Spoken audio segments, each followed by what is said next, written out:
Hello everyone, welcome to my channel Psycho Study. I am Nishu Rawal and in this channel you will get the informative and comprehensive videos of psychology honor courses of IGNOU and I hope that you will like the content. So before jumping to the video, don't forget to subscribe to my channel and hit the bell icon. Hello everyone, welcome back to my channel. तो इसी video में हम BPCC 105 की unit 1 के last part को cover करेंगे। इसमें हम ethical issues in psychological research और डिडक्टिव और इंडक्टिव मेथड क्या होता है साइकोलॉजिकल रिसर्च में वो हम समझेंगे। तो बिना देर लगे स्टार्ट करते हैं। जब हम एथिकल इश्यूज़ की बात कर रहे हैं साइकोलॉजिकल रिसर्च में, तो हम सबसे पहले एक बेलमोंट रिपोर्ट के बारे में पढ़ेंगे। ये जो बेलमोंट रिपोर्ट है ये 1979 में इशू करी गई थी US department of health education and welfare के द्वारा। ठीक है, अब इस बेलमोंट रिपोर्ट का एम क्या था? इसका एम था एथिकल गाइडलाइंस प्रोवाइड करवाना रिसर्च के लिए। ठीक है, जिसमें ह्यूमन सब्जेक्ट्स को हम यूज़ करते हैं, ह्यूमन पार्टिसिपेंट्स होते हैं, तो उनके ऊपर जो हम रिसर्च कर रहे हैं उसके लिए कुछ एथिकल गाइडलाइंस इन्होंने प्रोवाइड करी थी। ये इनका एम था, एथिकल गाइडलाइंस प्रोवाइड करवाना। Summarises 3 core ethical principles. अब इस रिपोर्ट में 3 मेन, ठीक है, एथिकल प्रिंसिपल्स बताए गए थे, समराइज करे गए थे। कौन से 3 एथिकल प्रिंसिपल्स हैं? 3 एथिकल प्रिंसिपल्स हैं, जिसमें फर्स्ट है रिस्पेक्ट फॉर पर्सन, कि जो भी आपका पार्टिसिपेंट है, ठीक है, उसकी रिस्पेक्ट करनी है। रिस्पेक्ट फॉर पर्सन, इसमें आ गया रिकॉग्नाइज ऑटोनॉमी, कि उसकी ऑटोनॉमी को रिकॉग्नाइज करना है। ऑटोनॉमी मीन्स कि हम अपना काम खुद से कर सकते हैं। ठीक है, हमारी खुद की मर्जी चलेगी हमारे ऊपर, हम किसी और के कहने पर नहीं करेंगे, वो होती है ऑटोनॉमी, हमारे ऊपर खुद की मर्जी। इसको रिकॉग्नाइज करना है। Participants have the right to make informed choices, कि जो पार्टिसिपेंट है उसके पास इतना राइट है, उसके पास ये हक है कि वो अपने लिए खुद से चॉइसेस बना सकता है, कि उसको जो रिसर्च है उसमें पार्टिसिपेट करना है, नहीं करना है, या उसको बीच में छोड़ के जाना है, उसको नहीं कंफर्टेबल फील हो रहा है, तो वहाँ पर उसकी मर्जी चलेगी और हमें इस चीज़ की रिस्पेक्ट करनी है। अगर वो नहीं पार्टिसिपेट करना चाहता है हमारे रिसर्च में, या फिर रिसर्च के बीच में उसे ऐसा लगता है कि वो कंफर्टेबल फील नहीं कर रहा है, तो हम उसे फोर्स नहीं कर सकते। अगर वो छोड़ के जाना चाहता है वो जा सकता है। प्रोटेक्ट वल्नरेबल इंडिविजुअल्स, जैसे कि चिल्ड्रन है, ठीक है, जो छोटे बच्चे हैं, और या फिर जो काफ़ी एज्ड लोग हैं, या फिर जिनको कोई डिसऑर्डर है या फिर कोई बीमारी है, तो उनके लिए हमको ज़्यादा केयर करनी पड़ेगी उनकी, और उनको ज़्यादा प्रोटेक्शन देनी पड़ेगी। तो ये था first, respect for person. Second है इसमें ethical principle, ethical core principle जो हमें बेलमोंट रिपोर्ट में मिला था, बेनिफिशियंस। बेनिफिशियंस क्या है? Maximise benefits and minimise harm and risk, कि रिसर्च इस तरीके से करनी चाहिए, रिसर्च हमें ऐसी रिसर्च करनी है जिससे कि ह्यूमन बींग्स को या फिर सोसाइटी को कुछ ना कुछ फायदा हो। Maximise benefits, ensure research helps people, कि हमें ऐसे टॉपिक के ऊपर रिसर्च करनी है, ऐसा अपना सब्जेक्ट टॉपिक लेना है जिससे कि लोगों को मदद मिले, ठीक है, उनकी हेल्प हो सके, उनको बेनिफिट हो उस रिसर्च से कुछ। मिनिमाइज हार्म एंड रिस्क, कि अगर कोई ऐसी हमारी रिसर्च है, ठीक है, ऐसा कोई टॉपिक है जिससे कि जो पार्टिसिपेंट्स हैं उनको कोई हार्म हो सकता है या फिर उनका कोई नुकसान हो सकता है, फिर सोसाइटी को उससे कुछ फ़ायदा नहीं होने वाला, तो ऐसी रिसर्च करने का कोई भी फ़ायदा नहीं है। हमें रिसर्च ऐसी करनी है जिससे लोगों को फ़ायदा हो। अगर हमारा रिसर्च टॉपिक या रिसर्च हम ऐसे टॉपिक के ऊपर करना चाह रहे हैं जिससे कि लोगों को फ़ायदा होगा वो रिसर्च करने पे, तो हम उस रिसर्च को कर सकते हैं। बट टॉपिक ऐसा जिसको करने से कोई फ़ायदा ही नहीं होगा, तो उस रिसर्च टॉपिक को करने से कोई भी मतलब नहीं है, हम उसे नहीं कर सकते। और अगर रिसर्च टॉपिक ऐसा है जिसको करने से फ़ायदा भी नहीं होगा और साथ में जो भी पार्टिसिपेंट्स उनको नुकसान होगा, तो वो तो बिल्कुल भी नहीं करनी है। तो हमें ये चीज़ देखनी पड़ेगी कि हम जो रिसर्च टॉपिक ले रहे हैं क्या उससे सोसाइटी को कोई फ़ायदा होगा।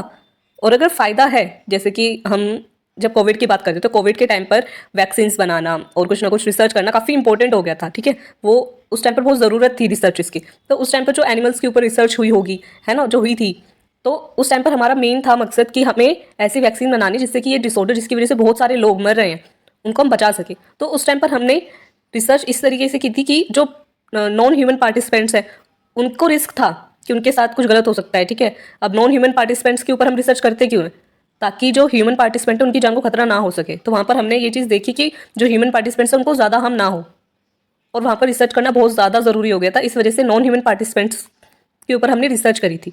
वहाँ पर भी बहुत कोशिश करी गई होगी कि जो ये नॉन ह्यूमन पार्टिसिपेंट्स हैं इनको भी कोई नुकसान ना हो, बट वहाँ पर हमें ज़्यादा ज़रूरत किस चीज़ की थी कि सोसाइटी को बेनिफिट हो, तो हमने बेनिफिट्स को मैक्सिमाइज करा था। हमने रिसर्च इस तरीके से करी थी, इस टॉपिक के ऊपर रिसर्च करी कि जिससे ह्यूमन सोसाइटी को फ़ायदा हो, और रिस्क को हमें ज़्यादा से ज़्यादा मिनिमाइज करना है। मेनली जब हम ह्यूमन पार्टिसिपेंट्स के ऊपर रिसर्च करते हैं तो हमें ये चीज़ का ध्यान रखना होता है कि उस रिसर्च के दौरान किसी भी पार्टिसिपेंट को कोई भी नुकसान ना हो, और यही गाइडलाइंस नॉन ह्यूमन पार्टिसिपेंट्स के लिए भी होती है। बट ऐसे सिनेरियो में जहाँ पर ह्यूमन सोसाइटी को बहुत ज़्यादा किसी रिस्क से गुजरना पड़ रहा है और रिसर्च करना बहुत ज़्यादा ज़रूरी है, तब हम ऐसी कोई रिसर्च नॉन ह्यूमन पार्टिसिपेंट्स पर कर सकते हैं जिसमें थोड़ा बहुत रिस्क हो सकता है। तो फर्स्ट हमने जो 3 एथिकल प्रिंसिपल्स जो हमें दिए थे बेलमोंट रिपोर्ट में, उसमें फर्स्ट था respect for person, second beneficence, third है जस्टिस। जस्टिस क्या है? Fairness. Who benefits from research and who faces risk, कि हमें जस्टिस करना है। ये नहीं है कि सिर्फ जो रिसर्चर है सिर्फ उसको ही फायदा होगा और जो पार्टिसिपेंट्स हैं उनको कोई फायदा ही नहीं होने वाला। हमें इस चीज़ का ध्यान रखना है कि जो फायदा होना चाहिए, जो बेनिफिट होना चाहिए, वो दोनों को बराबर होना चाहिए। तो हमें जस्टिस करना है कि जो भी पार्टिसिपेंट्स हैं, जो भी सोसाइटी है हमारी, ठीक है, जो भी हमारे रिसर्च पार्टिसिपेंट्स हैं, उनको बेनिफिट मिलना चाहिए क्योंकि वो रिस्क भी उठा रहे हैं। तो दोनों को बेनिफिट होना चाहिए, फेयरनेस होनी चाहिए, जस्टिस होना चाहिए उनके साथ। तो ये 3 मेन प्रिंसिपल्स थे जो हमें दिए थे बेलमंट रिपोर्ट में, यूएस डिपार्टमेंट ने दिए थे 1979 में। Respect for person, beneficence and justice. Next है इसमें application for principles, application of principles, कि ये जो हमने प्रिंसिपल्स की बात करेंगे हम इसको अप्लाई कैसे कर सकते हैं, ठीक है। तो इसमें हम किस तरीके से अप्लाई करेंगे। फर्स्ट है informed consent, participants must understand and agree to participate, कि इन्फॉर्म कंसेंट होना बहुत ज़्यादा ज़रूरी होता है कि पार्टिसिपेंट्स अपनी मर्जी से पार्टिसिपेट कर रहे हैं। हमें उनको सारी चीज़ें बतानी है कि हम क्या रिसर्च कर रहे हैं, क्यों रिसर्च कर रहे हैं, उनसे कोई बात छुपा के नहीं रखनी, डिसेप्शन नहीं रखना है, कोशिश ये करनी है हमेशा। और उनसे परमिशन लेनी है, उनको बताना है सब कुछ, और उनकी खुद की मर्जी होनी चाहिए। एक पेपर होता है जिसमें सारी जो टर्म्स एंड कंडीशंस लिखी हुई होती हैं कि आप पार्टिसिपेट करना चाहते हैं, खुद की मर्जी से करना चाहते हैं, ठीक है। और अगर वो उस पर साइन करते हैं, अगर वो मानते हैं कि हाँ हम खुद की मर्जी से हम अग्री करते हैं इस रिसर्च में पार्टिसिपेट करना, तब आप उनको पार्टिसिपेंट बना सकते हो। तो ये इन्फॉर्म्ड कंसेंट लेना बहुत ज़रूरी है। दूसरा हम किस तरीके से अप्लाई कर सकते हैं, assessing risk and benefits, balance potential harm and benefits. हमें रिस्क और बेनिफिट का जो ये रेशियो है, इस रेशियो को ध्यान में रखना है जिसमें कि हमेशा बेनिफिट जो है वो ज़्यादा हो और रिस्क बहुत कम हो, और जितना भी रिस्क है वो और भी हम कम करने की कोशिश करें। तो हमें ये जो रिस्क और बेनिफिट रेशियो है इसको बैलेंस में रखना है कि हार्म जो है कम से कम हो, बेनिफिट ज़्यादा से ज़्यादा। थर्ड है इसमें selecting human subjects, Fairlie choose participants, कि जब हम ह्यूमंस की बात कर रहे हैं, ठीक है, हम ह्यूमंस के ऊपर रिसर्च करेंगे क्योंकि साइकोलॉजी में मोस्टली अगर हमें ह्यूमन बिहेवियर के ऊपर ही रिसर्च करनी है तो हम मोस्टली चूज करते हैं कि हम ह्यूमन पार्टिसिपेंट्स को लें। नॉन ह्यूमन पार्टिसिपेंट्स के ऊपर भी रिसर्चेस होती हैं, बट कुछ ऐसे टॉपिक्स हो जाते हैं जो हमें ह्यूमन पार्टिसिपेंट्स के ऊपर ही करने हैं। तो वहाँ पर हमें बहुत ही ध्यान से जो है फेयरली हमें चूज करना पड़ता है कि हमारे रिसर्च में पार्टिसिपेट करने के लिए कौन सा ह्यूमन ठीक रहेगा। तो हमें ह्यूमन सब्जेक्ट्स को सही तरीके से चूज करना है, सिलेक्ट करना है। तो इस तरीके से हम अप्लाई कर सकते हैं प्रिंसिपल्स को कि हम इन्फॉर्म कंसेंट, उनको सारी चीज़ें पहले से बताएंगे कि क्या रिस्क हो सकता है, क्या बेनिफिट हो सकता है, आपको इस रिसर्च से क्या मिलेगा। कई बार क्या होता है कि कुछ रिसर्चेज में जो पार्टिसिपेंट्स होते हैं उनको कुछ ना कुछ रिवॉर्ड भी मिलता है, कुछ ना कुछ रीइंफोर्समेंट मिलता है। तो ये चीज़ भी होती है, ये भी हमने पहले से बता के रखेंगे। रिस्क एंड बेनिफिट रेशियो के बारे में बताएंगे और ह्यूमन पार्टिसिपेंट्स को सही तरीके से सिलेक्ट करेंगे। तो इस तरीके से हम इन प्रिंसिपल्स को जो हमने पहले पढ़े, रेस्पेक्ट फॉर पर्सन, बेनिफिशियंस और जस्टिस, इन सबको अप्लाई कर सकते हैं। फोर्थ है इसमें एथिक्स थ्रू आउट रिसर्च, कि पूरी रिसर्च के टाइम पर हमें कौन कौन से एथिक्स जो हैं जो फॉलो करने पड़ते हैं पूरी रिसर्च के टाइम पे, पूरी रिसर्च के दौरान। फर्स्ट है रिस्क बेनिफिट रेशियो, हमें हर टाइम ये चीज़ का ध्यान रखना पड़ता है कि हमें कहाँ पर रिस्क हो सकता है हमारे पार्टिसिपेंट्स को, कहाँ उन्हें बेनिफिट हो सकता है। तो हर स्टेज पर, पूरी रिसर्च की हर एक स्टेज पर हमें इस चीज़ का ध्यान रखना पड़ता है कि कोई रिस्क ना आए, या फिर इसको तो बहुत ही रिस्क को हम कितना ज़्यादा मिनिमाइज कर सकते हैं, इस चीज़ पर हमारा फोकस होना चाहिए पूरी रिसर्च के टाइम पर, हर स्टेज पे, कि बेनिफिट ज़्यादा से ज़्यादा और रिस्क कम से कम। सेकेंड है vulnerable populations, be cautious with groups like children. जो वल्नरेबल पॉपुलेशन है जिन पे इफेक्ट थोड़ा ज़्यादा हो सकता है, जैसे बच्चे हो गए, ठीक है, छोटे बच्चे हो गए, फिर कुछ ऐसे, अगर हम कोई ऐसी रिसर्च करें जो ADHD वाले लोगों के ऊपर है, ठीक है, ऐसी पॉपुलेशन जो ADHD से सफ़र कर रही है या फिर कोई और डिसऑर्डर है, तो उनका हमें ज़्यादा से ज़्यादा ख्याल रखना है। ये चीज़ हमें पूरी रिसर्च के टाइम पर ध्यान रखना है। अगर हम चिल्ड्रंस के साथ जो है डील कर रहे हैं, हमारे जो पार्टिसिपेंट्स हैं वो बच्चे हैं और कितनी एज के, कितनी से कितनी एज के हैं, या फिर अडल्ट्स हैं, या फिर कुछ ऐसे लोग हैं जो किसी डिसऑर्डर से डील कर रहे हैं, तो उनके साथ हमें ज़्यादा कॉशियस होना पड़ेगा, ज़्यादा केयरफुल होना पड़ेगा। थर्ड है इसमें डिसेप्शन।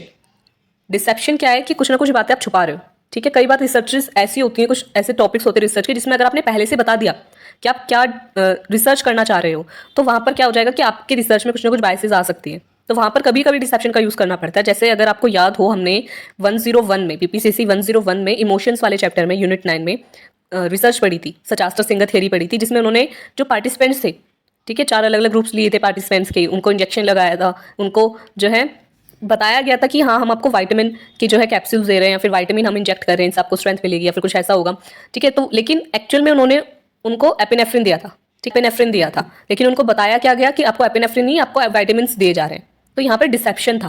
तो ऐसी रिसर्चेस हुई हैं जिसमें डिसेप्शन का यूज़ करा हुआ है, क्योंकि अगर आप पहले से ही उनको सब कुछ बता देते तो शायद आप जो रिसर्च फाइंड आउट करना चाह रहे हो, जो आपका रिजल्ट है वो सही नहीं आता। तो कुछ ऐसी थियरीज होती हैं जिसमें डिसेप्शन का यूज़ करना पड़ता है, लेकिन हमें कोशिश ये करनी चाहिए ज़्यादा से ज़्यादा कि आप जितना हो सके उतना डिसेप्शन को अवॉइड करो। If not, manage risk and provide debriefing. अगर ऐसा नहीं हो सकता कि आपको थोड़ा वो चीज़ें छुपानी पड़ेगी, आप अवॉइड नहीं कर सकते डिसेप्शन को, तो आपको रिस्क को मैनेज करना पड़ेगा कि उनको कोई रिस्क ना हो, ठीक है, उनकी हेल्थ ख़राब ना हो, उनको कोई प्रॉब्लम ना हो। ये चीज़ का आपको ज़्यादा से ज़्यादा ध्यान रखना पड़ेगा। तो ये थे कुछ एथिक्स जो हमने, या फिर किस तरीके से हम एथिक्स को अप्लाई कर सकते हैं। कुछ ओवरऑल ऊपर से हमने पढ़ा कि एथिक्स क्या है, एथिक्स प्रिंसिपल्स क्या है, क्यों हमें ज़रूरत है एथिक्स की, और डिसेप्शन क्या होता है, ये सब चीज़ हमने पढ़ी है। अब जब एग्जाम में क्वेश्चन आएगा, ठीक है, एग्जाम में आपका क्वेश्चन आएगा, आपको एथिकल प्रिंसिपल्स लिखने हैं, ठीक है, या फिर एथिकल इशूज़ लिखने हैं साइकोलॉजिकल रिसर्च में, या फिर कौन कौन सा एथिक्स को आपको फॉलो करना पड़ता है। तो वहाँ पर आपको जो अब मैं आपको टॉपिक्स पढ़ाऊंगी, ठीक है, अब जो हम पढ़ने वाले हैं वो हमें लिख करके आने हैं। अब जो हम पॉइंट्स पढ़ेंगे mainly, there are certain significant ethical issues that need to be considered before any research is carried out. They are discussed as follows. तो अब हम जो रिसर्च के कुछ एथिकल इश्यूज के बारे में पढ़ने वाले हैं, मेनली ये आपको अपने एग्जाम में लिख करके आने हैं। आप थोड़ी बहुत जो हमने पहले पॉइंट्स पढ़े हैं वो भी लिख करके आ सकते हो, बट ये मेन है, ये आपको जरूर लिखना है। ओके, तो स्टार्ट करते हैं। फर्स्ट है इसमें beneficence and non beneficence. Beneficence and non beneficence. Beneficence means ensure research benefits participants. आपको ये ध्यान रखना पड़ेगा कि आप जो भी रिसर्च कर रहे हो उससे पार्टिसिपेंट्स को फायदा होगा। अगर आप ऐसी रिसर्च कर रहे हो जिसमें पार्टिसिपेंट्स को फायदा नहीं है, तो उस रिसर्च को करने का कोई फायदा नहीं है, ठीक है, वो बिल्कुल वेस्ट है फिर आपकी रिसर्च, जब उससे कुछ बेनिफिट ही नहीं मिल रहा है। तो आपकी रिसर्च हमेशा पार्टिसिपेंट्स को बेनिफिट देने वाली होनी चाहिए, ये आपको इंश्योर करना पड़ेगा। फॉर एग्जाम्पल क्या है इसमें, A study on stress management techniques provides participants with coping strategies to improve their well-being। कि आप एक स्टडी कर रहे थे जिसमें आप स्ट्रेस मैनेजमेंट टेक्निक्स के ऊपर आप रिसर्च कर रहे थे, ठीक है, तो वहाँ पर आपने जो पार्टिसिपेंट्स हैं उनको कुछ कॉपिंग स्ट्रैटेजीज, स्ट्रेस मैनेजमेंट की टेक्निक्स आपने उनको सिखाई। तो इससे क्या हुआ कि उनका वेलबींग इंप्रूव होगा, ठीक है। आप उनको कुछ स्ट्रेस मैनेजमेंट की टेक्निक्स सिखाओगे, फिर उसका इफेक्ट देखोगे उनके ऊपर कि उनकी जो स्ट्रेस में वो कितना ज़्यादा हेल्प कर रही है वो टेक्निक्स। तो जब वो टेक्निक्स सीख रहे हैं तो इनसे उनकी लाइफ में, उनके वेलबींग में इंप्रूवमेंट आएगी, तो ये उनको बेनिफिट दे रही है। तो ये रिसर्च आपकी ठीक है, क्योंकि ये पार्टिसिपेंट्स को कुछ ना कुछ बेनिफिट दे रही है, उनको कोई नुकसान नहीं हो रहा है इसमें। तो फर्स्ट था बेनिफिशियंस, वो हो गया। अब इसमें ये है नॉन मेलिफिसेंस। नॉन मेलिफिसेंस में है avoid causing harm to participants. Non maleficence में है avoid causing harm to participants, कि अगर आपको लगता है कि रिसर्च में कुछ ना कुछ रिस्क है, ठीक है, 1% भी अगर रिस्क है, तो आपको उसे अवॉइड करने की कोशिश करनी है कि आपके पार्टिसिपेंट्स को कोई भी हार्म ना हो। For example, a drug trial carefully monitors side effects to minimise harm to patients. कि अगर आपकी रिसर्च कोई ऐसी जिसमें आपको कोई ना कोई ड्रग इंडल्ज करना पड़ेगा, ठीक है, ड्रग जो इंड्यूस करना पड़ेगा पार्टिसिपेंट्स में, तो आपको बहुत ध्यान देना पड़ेगा कि आप कितना जो है ड्रग इंड्यूस कर रहे हो, ठीक है, कितने ड्रग का आप यूज़ कर रहे हो जिससे पार्टिसिपेंट्स को कोई ना कोई हार्म ना हो, और हार्म को या फिर जो भी नुकसान हो सकता है उसको कितना ज़्यादा मिनिमाइज़ कर सकते हो। आपको इस चीज़ का ध्यान रखना पड़ेगा कि आप साइड इफेक्ट्स को बहुत बहुत ज़्यादा मिनिमाइज़ करो, कि वो पेशेंट्स को या फिर पार्टिसिपेंट्स को हार्म ना करे। ओके, तो ये था हमारा first beneficence and non beneficence. Second है इसमें हमारा प्राइवेसी एंड कॉन्फिडेंशियलिटी। प्राइवेसी क्या होती है, respect participants desire for personal space. कि अगर पार्टिसिपेंट आपको कुछ बात नहीं बताना चाहता तो ये उसकी मर्जी है, वो नहीं बताएगा, आप उसको फोर्स नहीं कर सकते। आपको इस चीज़ की रिस्पेक्ट करनी पड़ेगी कि हाँ वो कुछ चीज़ प्राइवेट रख सकता है। और भी इसमें एग्जाम्पल से समझते हैं। Researchers conducting interviews ensure private settings to discuss sensitive topics. कि अगर आप किसी सेंसिटिव टॉपिक के ऊपर बात करें, कुछ ऐसे टॉपिक के ऊपर बात करें जो अकेले में ही करनी चाहिए, तो आपको एंश्योर करना पड़ेगा कि आपकी जो आप जिस प्लेस पर हो, ठीक है, आप जिस जगह पर हो वहाँ पर और कोई आपकी बातें ना सुने, ठीक है, और जो भी पार्टिसिपेंट है उसको कंफर्टेबल फील हो, वो अपनी मर्जी से आपको अपनी पर्सनल बातें बता सके। पर्सनल स्पेस उसको मिलना चाहिए, उसकी जो पर्सनल बातें जो सिर्फ वो आपको बताना चाहता है, अगर वो कंफर्टेबल फील करता है इस चीज़ में तो वो आपको बता सकता है, अदरवाइज वो नहीं बताएगा। तो ये प्राइवेसी आपको ध्यान में रखनी पड़ेगी। सेकेंड है कॉन्फिडेंशियलिटी। कॉन्फिडेंशियलिटी क्या है, safeguard participants information. For example, using participants codes instead of names to maintain confidentiality. कि आपके और पार्टिसिपेंट के बीच की बातें किसी और को नहीं पता चलेंगी। मान लो जो भी रिसर्च है, पार्टिसिपेंट चाहते हैं कि हाँ वो रिसर्च में पार्टिसिपेट तो कर लेंगे, लेकिन किसी को पता ना चले कि उन्होंने पार्टिसिपेट करा है।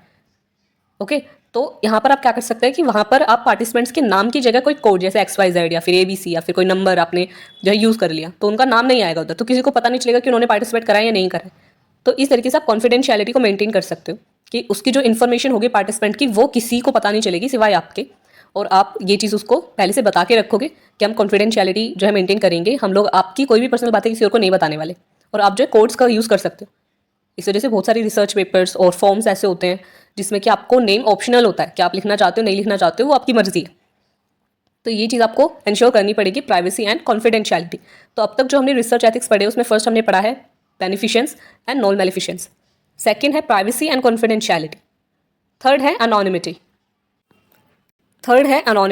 अनोनिमिटी क्या है, अनोनिमिटी में क्या होता है, participants remain unidentified even to the researcher, कि जो पार्टिसिपेंट्स है, अब रिसर्चर को भी नहीं पता कि कौन से पार्टिसिपेट कर रहे हैं मेरी रिसर्च में। फॉर एग्जांपल कि जैसे ऑनलाइन सर्वेज होते हैं, ठीक है। अब ऑनलाइन सर्वे में जो मान लो फॉर्म हो गया जिसमें आपको अपने जो ओपिनियंस लिखने हैं या फिर कुछ ऑप्शंस पर टिक करना है, कुछ क्वेश्चन है उसमें, क्वेश्चनेयर्स हैं, तो उसमें क्या होगा कि आप जो है अपना नाम तो लिखोगे नहीं, आपकी मर्जी है कि आप नाम लिखना चाहते हो या नहीं लिखना चाहते हो, वो आपकी मर्जी है, कोई आपको फोर्स नहीं करेगा। उसमें नेम होगा ऑप्शनल, कि आप अगर अपना नेम लिखना चाहते हो लिखो, नहीं लिखना चाहते नहीं लिखो। तो इस तरीके से जो रिसर्चर है उसे भी नहीं पता होगा कि उसके रिसर्च में कौन कौन पार्टिसिपेट करा है या फिर ये जो ओपिनियंस हैं ये किसके हैं। तो ये होती है अनोनिमिटी, ये भी आप कर सकते हैं अपनी रिसर्च में। अब फोर्थ है हमारे पास इन्फॉर्म्ड कंसेंट। अब इन्फॉर्म्ड कंसेंट क्या है, जो हमने स्टार्टिंग में भी पढ़ा था, participants must understand and agree to participate, कि जो भी पार्टिसिपेंट्स हैं वो अपनी मर्जी से रिसर्च में पार्टिसिपेट कर रहे हैं और उनको सारी चीज़ों के बारे में बताओ। वो समझते हो कि हाँ रिसर्च जो है किस टॉपिक के ऊपर होने वाली है, क्या हमारे साथ होने वाला है, क्या हमें कोई इससे हार्म होगा या बेनिफिट होगा, क्या चीज़ें होंगी, उनको सारी चीज़ें पता हो और सारी चीज़ों से अवेयर होने के बाद ही वो आपको पार्टिसिपेट करने के लिए मतलब बताएं कि हाँ वो पार्टिसिपेट कर रहे हैं इस रिसर्च में, वो अग्री हो सारी चीज़ें जानने के बाद। ये होता है इन्फॉर्म्ड कंसेंट। अब कौन कौन से कॉम्पोनेंट्स होते हैं इन्फॉर्म्ड कंसेंट में वो देखते हैं। फर्स्ट है details, explain research process, duration, procedures and benefits, कि आप पहले से उनको बता करके रखो कि आपके रिसर्च का पर्पस क्या है, क्या आपका ऑब्जेक्टिव है, क्यों आप रिसर्च करना चाह रहे हो। पूरी रिसर्च की क्या ड्यूरेशन रहेगी ये आपको बताना है, क्या इसका प्रोसीजर रहेगा कि उनको कोई ड्रग वगैरह दिया जाने वाला है या फिर कोई जो है कोई क्वेश्चन फिल होने वाला है, सारी चीज़ें आपको बतानी पड़ेंगी। लास्ट है बेनिफिट्स, कि उनको क्या बेनिफिट इस चीज़ से मिलने वाला है, ये आपको उनको बताना पड़ेगा, कि क्या आप उनको कोई प्राइज़ देने वाले हो या फिर पार्टिसिपेंट सर्टिफिकेट मिलने वाला है या फिर कोई रिवॉर्ड मिलने वाला है, कि री मिलने वाली है, ये सारी चीज़ें आपको बतानी पड़ेगी। और नहीं मिलने वाली तो वो भी बताना पड़ेगा। सेकेंड है voluntary participation, participants can decline और विड्रॉ, कि जो पार्टिसिपेंट है उनको आपको पहले से बता के रखना पड़ेगा कि जो भी पार्टिसिपेंट पार्टिसिपेट करने वाला है उसकी मर्जी है कि वो पार्टिसिपेट करना चाहता है नहीं करना चाहता है। और अगर उसे रिसर्च के बीच में उसे ऐसा लगता है कि नहीं मैं पार्टिसिपेट नहीं करना चाहता, मैं कंफर्टेबल फील नहीं कर रहा हूँ, तो वो उसी टाइम उस रिसर्च को छोड़ करके जा सकता है बीच में भी। तो ये चीज़ भी आपको उनको बतानी है कि उनके पास इतना राइट है कि वो अगर रिसर्च को बीच में छोड़ के जाना चाहते हैं, अधूरा छोड़ना चाहते हैं, वो भी वो कर सकते हैं। वो पार्टिसिपेट नहीं करना चाहते तो वो भी उनकी मर्जी है, और करना चाहते हैं वो भी उनकी मर्जी है। वॉलंटरी पार्टिसिपेशन है, ये चीज़ आप उनको पहले से बता के रखनी पड़ेगी। थर्ड है risk, inform participants about potential risk, कि अगर कोई थोड़ा बहुत भी रिस्क है रिसर्च में तो वो भी आपको उनको पहले से बता के रखना पड़ेगा कि इस रिसर्च में आपको ये रिस्क हो सकता है, बट हम उसको मिनिमाइज़ करने की कोशिश करेंगे। अगर इसके बाद भी पार्टिसिपेट करना चाहता है तो वो उसकी मर्जी है, बट आपको पहले से रिस्क के बारे में बताना पड़ेगा। फोर्थ है कॉन्फिडेंशियलिटी, एड्रेस एनी लिमिटेशंस, कि आपको कॉन्फिडेंशियलिटी के बारे में भी उनको बताना पड़ेगा कि जो भी रिसर्च के रिजल्ट्स होंगे या फिर जो भी आपके ओपिनियंस होंगे वो सिर्फ रिसर्चर के और पार्टिसिपेंट के बीच में रहेंगे, किसी और को उसके बारे में नहीं पता चलेगा। लास्ट है contact information, provide a point of contact for queries, कि आपको उन्हें कोई कॉल नंबर या फिर जो है ईमेल आईडी या फिर कुछ भी ऐसा रिसोर्स प्रोवाइड करवाना पड़ेगा जिसके थ्रू वो आपसे कॉन्टैक्ट कर सकें फर्दर इन्फॉर्मेशन के लिए। ठीक है, उनको कोई क्वेरी है तो उस चीज़ के लिए वो आपसे पूछ सके, तो इसके लिए आपको कोई ना कोई कॉन्टैक्ट नंबर या फिर कोई भी ऐसा सोर्स उनको प्रोवाइड करना पड़ेगा। फिर इसमें चैलेंजेस विद डिसेप्शन, कि जब अगर हम डिसेप्शन का यूज़ कर रहे हैं, हमारी रिसर्च ऐसे जिसमें आपको कुछ बातें छुपानी पड़ेंगी। ठीक है, जैसे कि हम नेचुरलिस्टिक ऑब्जर्वेशन देखना चाहते हैं कि भीड़ में या फिर जब कोई इंसान को बहुत ज़्यादा गुस्सा आता है तो उस टाइम पर किस तरीके से रिएक्ट करते हैं, तो पहले आपको उनको एग्रेशन दिलाना पड़ेगा। ठीक है, तो आप उनको पहले से तो बताओ कि नहीं कि भाई हम ऐसे ऐसे कुछ काम करने वाले हैं जिससे आपको गुस्सा आएगा, आपके बीच में लड़ाई हो सकती है और फिर आपका ऐसा रिस्पॉन्स हम चेक करेंगे। तो जब आप पहले से उनको बता दोगे तो उनमें एग्रेशन आएगा ही नहीं, वो कुछ नेचुरल रिस्पॉन्स नहीं कर पाएंगे। ठीक है, आप ढंग से उनका जो ओरिजिनल बिहेवियर होगा, जो रियल नेचुरल बिहेवियर होगा, आप उसको ऑब्जर्व नहीं कर पाओगे, तो वहाँ पर आप डिसेप्शन का यूज़ करोगे। तो डिसेप्शन जब होता है तो उसमें कुछ चैलेंजेस आपको फेस करने पड़ जाते हैं और आपको कोशिश करने के आप डिसेप्शन को अवॉइड करो, बट कुछ ऐसी रिसर्चेज होती है जिसमें आपको डिसेप्शन का यूज़ करना पड़ेगा और वहाँ पर आपको चैलेंजेस भी फेस करने पड़ेंगे। ओके, तो ये चीज़ें हैं सारी इन्फॉर्म्ड कंसेंट के अंदर। हमने अब तक पढ़ा बेनिफिशंस, नॉन मेलिफिशंस, सेकेंड हमने पढ़ा प्राइवेसी एंड कॉन्फिडेंशियलिटी, थर्ड हमने पढ़ा अनोनिमिटी और फोर्थ हमारा इन्फॉर्म्ड कंसेंट। अब फिफ्थ है हमारा एनिमल रिसर्च एथिक्स। एनिमल के जो एनिमल पार्टिसिपेंट्स होते हैं, ठीक है, जो नॉन ह्यूमन पार्टिसिपेंट्स को हम यूज़ करते हैं, उनके लिए भी हमारे पास रिसर्च एथिक्स हैं। फर्स्ट है इसमें cost benefit assessment, evaluate the balance between research benefits and animal welfare, कि आपको ये ध्यान रखना है कि मान लो आपको रिसर्च करो, जैसे कोविड-19 में रिसर्चेस हुई थी उस टाइम पर, तो वैक्सीन्स के लिए, तो वहाँ पर हमें बहुत ज़्यादा ज़रूरत थी उन रिसर्चेस की, क्योंकि उससे ह्यूमन सोसाइटी को फ़ायदा मिलने वाला था। बट इसका मतलब ये नहीं था कि हम उस टाइम पर सारे जानवरों को ख़त्म कर दें, उनके ऊपर उल्टे सीधे एक्सपेरिमेंट्स करते रहे। हमें जो हमारी रिसर्च का बेनिफिट है ठीक है, जो हमें रिसर्च का बेनिफिट मिलने वाला है उसको और एनिमल वेलफेयर को, इसको बैलेंस में रखना पड़ेगा कि जानवरों को भी, कोई जो एनिमल्स है, जो नॉन ह्यूमन पार्टिसिपेंट्स हैं, उनको भी ध्यान रखना है, उनकी भी केयर करनी है, साथ में हमें जो हमारी रिसर्च का बेनिफिट है वो भी लेना है। तो ये दोनों का जो बैलेंस हमें बना करके रखना है, ये चीज़ हमें ध्यान में रखनी पड़ेगी एनिमल रिसर्च के टाइम पर। सेकेंड है acquisition and care. Acquisition and care, ethical treatment during acquisition, care and disposal. कि जब भी आपको जो है एथिक्स का आपको ध्यान रखना है, जब आप नॉन ह्यूमन पार्टिसिपेंट्स को यूज़ कर रहे हो, ठीक है, जब उनके ऊपर कोई एक्सपेरिमेंट हो रहे हैं उस टाइम पर उनके ट्रीटमेंट का, उनकी केयर करनी है। और जब पूरा रिसर्च आपकी कंप्लीट हो जाती है तो उसके बाद भी आपको उनकी केयर करनी है, क्योंकि उस पूरी रिसर्च के टाइम पर जो उनकी मेहनत लगी है, ठीक है, जो उनका स्ट्रेस फील हुआ है उस टाइम पर, वो आपको उनको कंपनसेट करना पड़ेगा, आपको उनको केयर देनी पड़ेगी, अच्छे से उनको खाना वाना खिलाना पड़ेगा और अच्छे से पूरी उनकी केयर करनी पड़ेगी, ट्रीटमेंट उनका करना पड़ेगा। तो ये चीज़ आपको ध्यान में रखनी है। थर्ड है minimise discomfort, ensure animals experience minimal pain और डिस्ट्रेस। आपको ये चीज़ ध्यान रखनी पड़ेगी कि जितना कम हो सके उतना कम रिस्क आपको रखना है, ठीक है, उनको हार्म नहीं होना चाहिए एनिमल्स को बिल्कुल भी, और वो जितना कम पेन उनको दिया जा सके उतना कम पेन करना है, क्योंकि आप एनिमल्स को तभी आप रिसर्च में पार्टिसिपेट करवा रहे हो ना, कि जब आपको लगता है कि भाई ह्यूमंस को कोई ना कोई डिस्कम्फर्ट फील हो सकता है, वो आप कर नहीं सकते, वो एथिक्स के खिलाफ है। तो इस वजह से आप नॉन ह्यूमन पार्टिसिपेंट्स को यूज़ कर रहे हो। तो आपको नॉन ह्यूमन पार्टिसिपेंट्स को यूज़ करते हुए, एनिमल्स के ऊपर रिसर्च करते हुए भी ध्यान देना है कि उनको कम से कम डिस्कम्फर्ट हो और कम से कम उनको कोई डिस्ट्रेस फील हो। तो ये थे एथिक्स एनिमल रिसर्च के लिए। आपको कॉस्ट बेनिफिट असेसमेंट करनी है कि आपको जो रिसर्च का बेनिफिट है वो भी मिले, लेकिन उससे एनिमल्स को कोई भी नुकसान ना हो। एनिमल वेलफेयर भी आपको ध्यान में रखना है, ये आपको बैलेंस रखना है। सेकंड है एक्विजिशन एंड केयर, कि जब आप जो है नॉन ह्यूमन पार्टिसिपेंट्स को यूज़ कर रहे हो, ठीक है, उनको रिसर्च में पार्टिसिपेट करा रहे हो, तो उनकी आपको प्रॉपर केयर भी करनी पड़ेगी, रिसर्च के टाइम पर भी, रिसर्च के दौरान भी और रिसर्च के बाद भी। थर्ड, मिनिमाइज डिस्कम्फर्ट, आपको जितना कम हो सके उतना कम करना है डिस्कम्फर्ट को, डिस्ट्रेस को एनिमल्स के लिए। ये थे हमारे research ethics for animals. Last जो एथिक्स है वो है प्लेजरिज्म और साइटेशंस। प्लेजरिज्म क्या होता है? Avoid using others work without proper attribution. जो प्लेजरिज्म है ये एक तरीके से इंटेलेक्चुअल थेफ्ट है, ठीक है, इंटेलेक्चुअल आपने कोई चोरी करी है एक तरीके से। अगर आप अपनी रिसर्च पेपर में कोई ऐसा सेंटेंस, कोई ऐसा पैराग्राफ या कोई ऐसी डेफिनेशन लिख देते हो, फिर आप ये नहीं बताते कि ओरिजिनली ये किस पर्सन की है, ठीक है। जैसे आपने अब्राहम मैस्लो की कोई डेफिनेशन लिख दी, ठीक है, मोटिवेशन को लेकर के, या फिर उसका जो हायरार्की मॉडल है वो आपने बना दिया, बट आपने उसमें ये नहीं बताया कि भाई ये ओरिजिनली किसने दिया था ये हायरार्की मॉडल, ठीक है। तो वहाँ पर वो आपकी चोरी मानी जाएगी, चाहे आपने ये जानबूझकर करा है या फिर गलती से कर दिया, एक्सीडेंटली आपसे हो गया, बट वो वहाँ पर आपकी चोरी मानी जाएगी और आपके ऊपर कुछ सीरियस एक्शंस लिए जाएंगे, आपको सीरियस कंसिक्वेंसेस फेस करने पड़ेंगे उस टाइम पर। तो प्लेजरिज्म का आपको ध्यान रखना है कि आप अगर किसी और की रिसर्च का कोई भी सेंटेंस, वर्ड या फिर उसकी कोई डेफिनेशन आप यूज़ कर रहे हो, तो आप प्रॉपर एक्नॉलेजमेंट दो कि भाई ये जो रिसर्च है, ये जो सेंटेंस है या डेफिनेशन है या फिर ये जो रिजल्ट्स हैं, ये किस रिसर्चर के हैं, उसने कौन से रिसर्च पेपर में अपनी ये बातें कही थी। तो ये इस चीज़ का आपको ध्यान रखना है।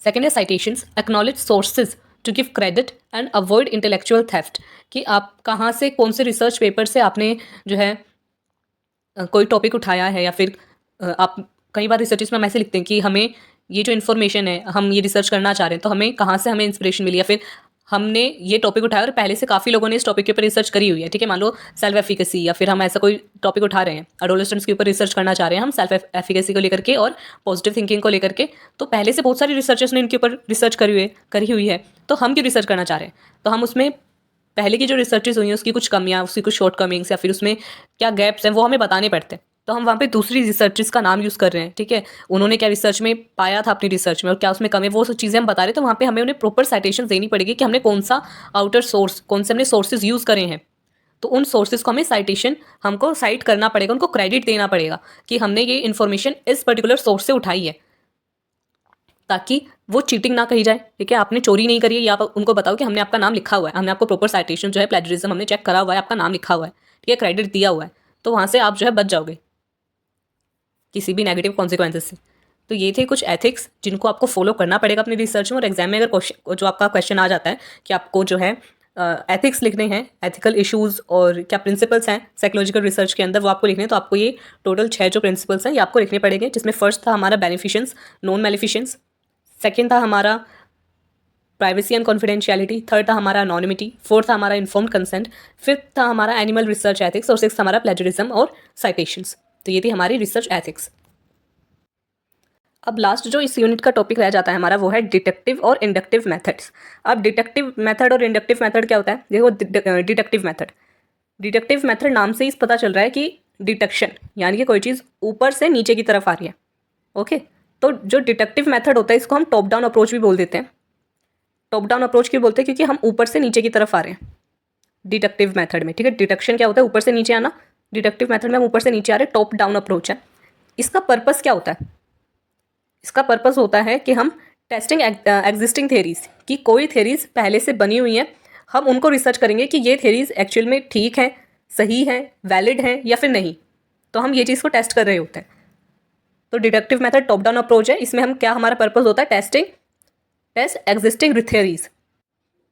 टेस्ट एग्जिस्टिंग थेरीज, जो पहले से थेरीज बनी होती है उनको हम टेस्ट करते हैं। इसकी प्रोसेस क्या होती है, किस तरीके से करते हैं हम? स्टार्ट विद ए थेरी, हमने एक थेरी उठाई है सबसे पहले, ठीक है। फॉर्मुलेट स्पेसिफिक हाइपोथेसिस, हम उसके रिगार्डिंग कुछ ना कुछ हाइपोथेसिस बनाएंगे। टेस्ट हाइपोथेसिस टू वैलिडेट और इनवैलिडेट दी थेरी, ठीक है। और हमने क्या है, उसको हम वैलिडेट कर, हम देखेंगे कि जो हमारा हाइपोथेसिस हमने बनाया था वो वैलिड हो रहा है, नहीं हो रहा है, वो थेरी ठीक कह रही है या फिर नहीं कह रही है। Focuses on cause and effect relationship between variable, हम कॉज एंड इफेक्ट रिलेशनशिप देखते हैं कि दो वेरिएबल्स, दो या दो से ज़्यादा वेरिएबल्स के बीच में, अभी एग्जाम्पल से भी समझेंगे हम।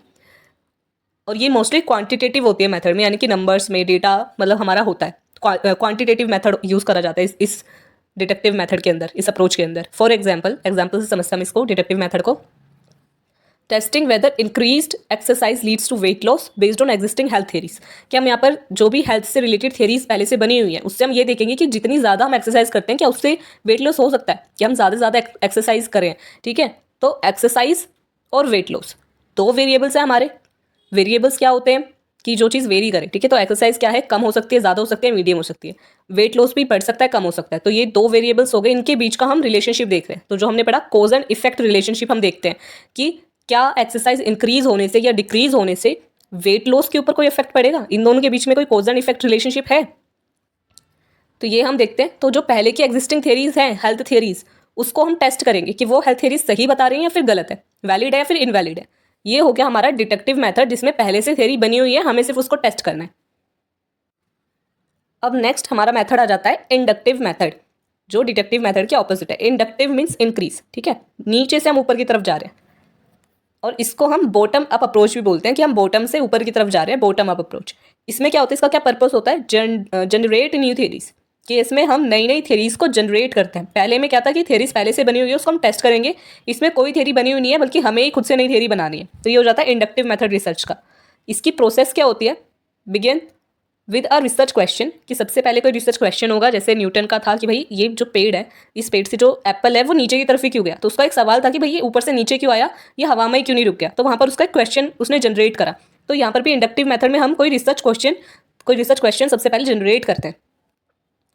Second, explore a novel phenomenon और look at existing phenomena from a fresh perspective, कि कोई एग्जिस्टिंग फिनोमिना है, ठीक है, कोई भी ऐसा इवेंट है, कोई बिहेवियर है, कोई फिनोमिना है, कुछ भी है, वो पहले से ही है, या तो हम नए फिनोमिना को जनरेट करते हैं, इवॉल्व करते हैं, एक्सप्लोर करते हैं किसी नए टॉपिक को जिसके बारे में पहले किसी ने कोई रिसर्च नहीं करी। हमने ऐसे किसी टॉपिक को उठाया जिसके ऊपर आज तक कोई रिसर्च नहीं हुई है, वो कुछ नया ही टॉपिक है। जैसे कि न्यूटन ने ग्रेविटी के बारे में जाना था कि हाँ भाई कुछ तो ऐसी चीज़ है जो हमें अपनी तरफ खींचती है, ऊपर से नीचे की तरफ खींचती है, इस वजह से चीज़ें हवा में नहीं उड़ती, सब ऊपर से कुछ भी चीज़ गिरेगी वो नीचे आ जाती है। तो एक नया फिनोमिना था उस टाइम पर।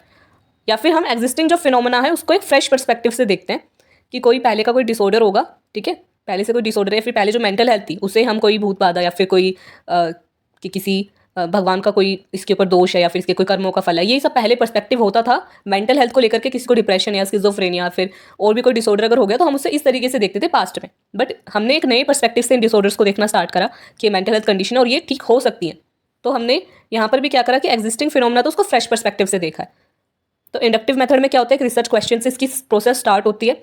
हम किसी नए फिनोमिना को एक्सप्लोर कर रहे होते हैं, फिर जो एग्जिस्टिंग फिनोमिना है उसको फ्रेश पर्सपेक्टिव से एक्सप्लोर कर रहे होते हैं। अब इसमें क्या है, थर्ड, कलेक्ट क्वालिटेटिव डेटा, इसमें हम इंटरव्यूज, ऑब्जर्वेशंस, क्वालिटेटिव मेथड का यूज़ करते हैं। क्वालिटेटिव डेटा होता है, जबकि डिटेक्टिव में क्या था, हमारे पास जो है क्वांटिटेटिव यानी नंबर्स होंगे, यहाँ पर हमारे पास नंबर्स नहीं होंगे, क्वालिटेटिव डेटा होगा। लास्ट इसमें डिराइव पैटर्न्स और थीम्स, जैसे कि हमने पहले पढ़ा है कि जब भी हम कोई रिसर्च कर रहे होते हैं ह्यूमंस पे या फिर किसी भी बिहेवियर के ऊपर, तो हम उसमें बिहेवियर में सिमिलैरिटी, पैटर्न्स देखते हैं। तो यही चीज़ हम इंडक्टिव मेथड में करते हैं कि हम पैटर्न्स को नोटिस करेंगे। ये थी प्रोसेस। अब इसका मेन फोकस क्या होता है इंडक्टिव मेथड का, understanding context and discovering patterns, कि हम कॉन्टेक्स्ट को समझेंगे कि जब कोई ऐसी सिचुएशन होती है जिसमें बहुत ज़्यादा एग्रेशन हो सकता है, तो उसमें मेल्स और फीमेल्स डिफरेंट तरीके से बिहेव कर रहे होते हैं। मोस्टली मेल्स क्या है, जब उनको गुस्सा आता है या फिर मतलब जब उनको उनका मोस्टली जो एक्सप्रेशन होता है, ठीक है, किस तरीके से अपने इमोशंस को एक्सप्रेस करते हैं, एग्रेशन से ज़्यादातर। कि अगर कोई दुख की बात भी है या फिर उनको कोई सी बात की कोई प्रॉब्लम भी है तो वो मोस्टली एग्रेशन से दिखाते हैं। सब नहीं, मोस्टली मेल्स। और जो लड़कियाँ होती हैं, फीमेल्स होती हैं, वो मोस्टली अपने इमोशंस को समझती हैं और उस तरीके से एक्सप्रेस करती हैं, मोस्टली रो देती हैं, ठीक है। जैसा लड़कियों के वो मोस्टली अपने इमोशंस रो करके या फिर जो भी पर्टिकुलर इमोशन होता है उस टाइम पर उस तरीके से एक्सप्रेस करते हैं। तो ये डिफरेंसेस हमने देखे, हमने सिमिलैरिटी देखी मेल्स में, फीमेल्स में अलग अलग तरीके से किसी एक पर्टिकुलर कॉन्टेक्स्ट में। तो उसमें हमने पैटर्न्स को डिस्कवर करा, फीमेल्स में मोस्टली क्या पैटर्न होते हैं, मेल्स में मोस्टली क्या पैटर्न होते हैं। अब सब सिमिलर तो नहीं हो सकते, इंडिविजुअल डिफरेंसेस होते हैं, बट 90% या 80% सिमिलैरिटीज़ आ जाती हैं। तो वो हमारा मेन फोकस उधर होता है, क्योंकि हम थियरीज जनरेट कर रहे हैं। तो हमें थियरीज जनरेट हम किस तरीके से करेंगे कि मोस्टली लोग क्या मानते हैं, मोस्टली बिहेवियर क्या होता है उसके बेसिस पर। अब इसमें अप्रोच क्या होती है, क्वालिटेटिव अप्रोच होती है, जो कि हमने पढ़ा कि हम क्वालिटेटिव, डिस्क्रिप्टिव या फिर एक्सप्लोरेटरी हमारी अप्रोच होती है कि हम कुछ ना कुछ डिस्क्राइब करेंगे इसमें। अब इसका एग्जाम्पल से समझते हैं इसे।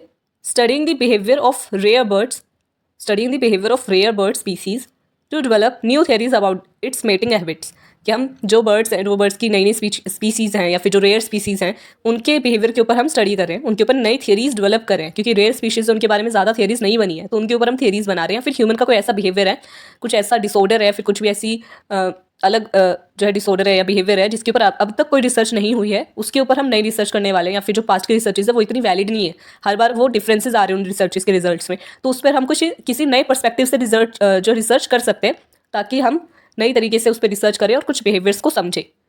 तो वो हो गया इंडक्टिव मेथड, जहाँ पर हम नीचे से ऊपर की तरफ जाएंगे, क्वेश्चन होगा हमारे पास और हम थियरी नहीं बनाएंगे। जबकि डिडक्टिव में क्या होता है, पहले से थियरी बनी होती है, हमें सिर्फ उसे टेस्ट करना होता है। और ये आप डिफरेंस बिटवीन डिडक्टिव और इंडक्टिव मेथड, इस तरीके से अगर आप ये चार्ट बनाकर आते हो, ये टेबल फॉर्मेट में आप लिख करके आते हो, तो एग्जाम में काफ़ी अच्छा आप प्रेजेंट करोगे आंसर को और काफ़ी अच्छा रहता है। एग्जामिनर होगा वो अच्छे मार्क्स देगा। तो डिडक्टिव मेथड में क्या है, main focus is on testing a theory. Deductive में मेन फोकस होता है थियरी को टेस्ट करना। इंडक्टिव में क्या होता है, बिल्डिंग अ न्यू, हम नई थियरी बना रहे होते हैं। डिडक्टिव में क्या है, सेकंड टॉप डाउन अप्रोच इसे कहा जाता है। इंडक्टिव में बॉटम अप अप्रोच होती है। थर्ड है डिडक्टिव में a large sample is taken in order to facilitate generalisation of the findings, कि हम डिडक्टिव मेथड में ज़्यादा बड़ा सैंपल देते हैं, ठीक है। जो हमारे सैंपल का साइज होगा वो लार्ज सैंपल साइज होगा, ताकि हम जब जनरलाइजेशन करें तो वो एक्यूरेट हो हमारी फाइंडिंग्स की। थर्ड है इंडक्टिव में लेस फोकस ऑन जनरलाइजेशन, कि हम जनरलाइजेशन पे इतना फोकस नहीं करते इंडक्टिव मेथड पे।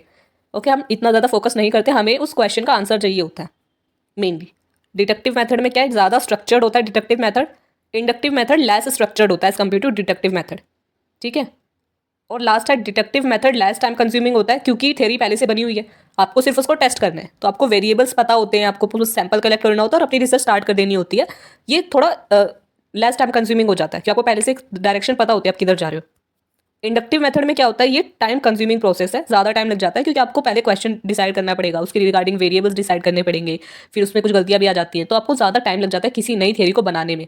जबकि आप उसको टेस्ट कर रहे हो तो आपको सिर्फ से टेस्ट करना है, तो वो काफ़ी ईजी हो जाता है, टाइम कम लग जाता है और ज़्यादा स्ट्रक्चर्ड प्रोसेस होती है।